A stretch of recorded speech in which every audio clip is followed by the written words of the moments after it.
বাবু, তুই নাকি নিতে আসবি না আমাকে, এরা সবাই বলছে। আমি কিন্তু বিশ্বাস করিনি। তাই কখনো হয় বল? ছেলে কোনোদিনও মাকে ছেড়ে থাকতে পারে?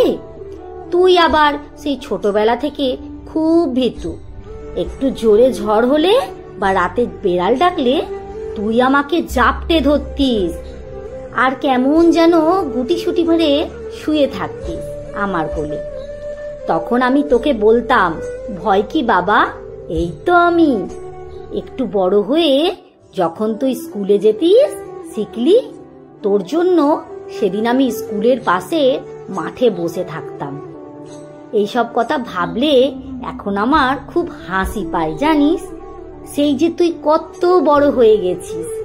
তোর মনে আছে যেদিন তুই চাকরি পাওয়ার খবরটা আমাকে দিয়েছিলি, আমি চোখে জল চলে এসেছিল জানিস। তাই দেখে তুই কেমন পাগলের মতন আমাকে জড়িয়ে ধরেছিলি। আমি বললাম, পাগল ছেলে আমার। মায়ের চোখের জল সব সময় দুঃখের হয় না রে। এত আমার সারা জীবনের কষ্টগুলো আজ খুশিতে আশীর্বাদ হয়ে ঝরে পড়ছে।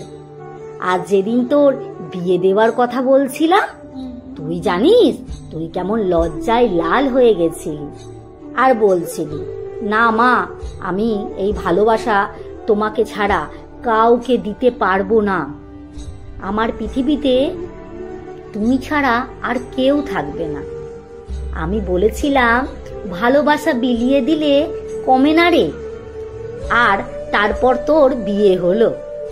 প্রাণ ভরে তোদেরকে আমি আশীর্বাদ করলাম। এত বড় বাড়িতে আমি একা থাকার একঘেয়েমি থেকে হাঁপ ছেড়ে বাঁচলাম বৌমাকে পেয়ে। তারপর দাদুভাই এলো, আমার আবার নতুন বন্ধু হলো, পুরো তোর মতো, ঠিক ছোটবেলায় তুই যেমন ছিলি। ওপরওয়ালা যেন সব খুশিগুলো আমাকে একসঙ্গে দিয়ে দিলেন। আজ 10 দিন তোদেরকে দেখিনি বাবা। হ্যাঁ রে, দাদু ভাই কেমন আছে? সন্ধেবেলায় ওকে কোলে কে নেয়? ভাইকে সব সময় গরম জামা কাপড় পরিয়ে রাখিস তো? আর তুই খাবার পরে মৌরি, জোয়ানের গুঁড়ো খাস তো? বৌমার কোমরের ব্যথাটা কমেছে একটু? আমার খুব কষ্ট হচ্ছে বাবা এখানে তোদের কথা ভেবে।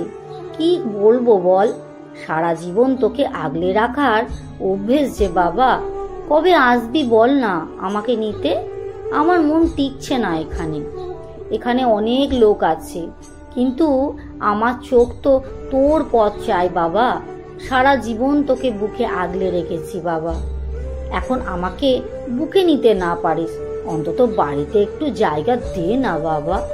তোর এত বড় বাড়িতে কত জিনিস আছে, সেখানে এই বুড়িটার একটু ঠাঁই হবে না বাবা? আর যদি না পারিস তাহলে এখান থেকে নিয়ে আমাকে সেই জায়গায় রেখে দে।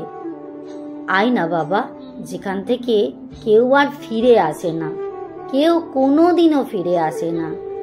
ভিডিওটি ভালো লাগলে অবশ্যই লাইক, কমেন্ট, শেয়ার করবেন। লেখাটি সংগৃহীত।